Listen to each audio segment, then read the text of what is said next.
name is Monica Leandri. I'm from North Providence, Rhode Island. I'm opposing these bills. I apologize for reading. This is just so important that I wanted to make sure I have the right words.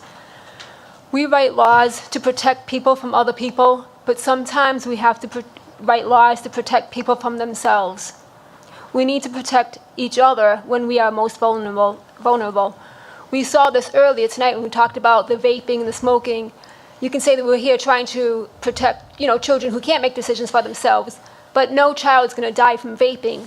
Where it's going to hurt them is when they're adults, when they're older. So again, we were here. There was a lot of conversation about protecting these people.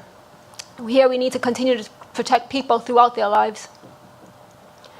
When we hear of people with illness or disease, we instinctively want to know what we can do to make them feel better or prolong their lives.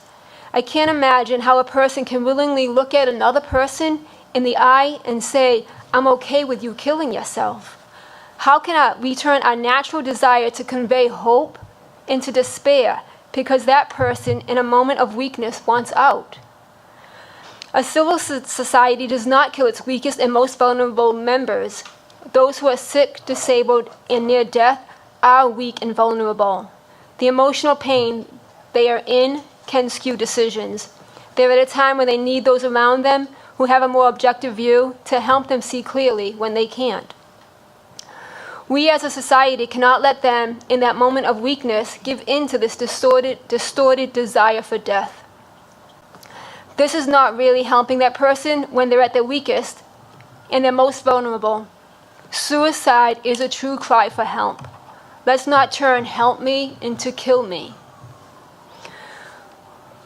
This has been mentioned already earlier, but we hear a lot about people who are afraid of suffering unbearable pain.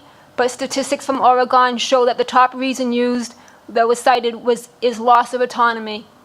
People would rather be dead than allow others to help them make decisions to care for them. This points to a deeper issue. Only 24% of the people have opted for physician-assisted suicide because of pain. Not unbearable pain, but inadequate pain control or concern about it.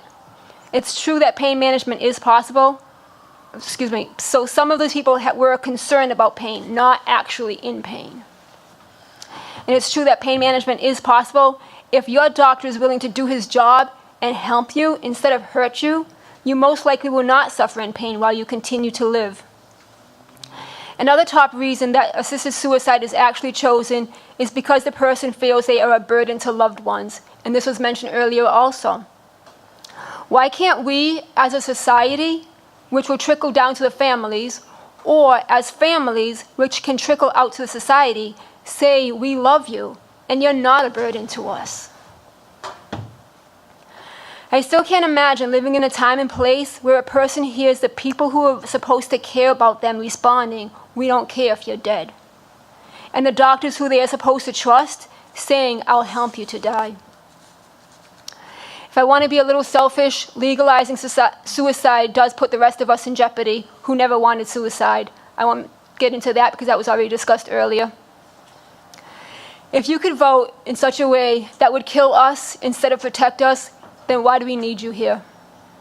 If our doctors are going to do anything that will kill us, then we no longer need doctors. Thank you.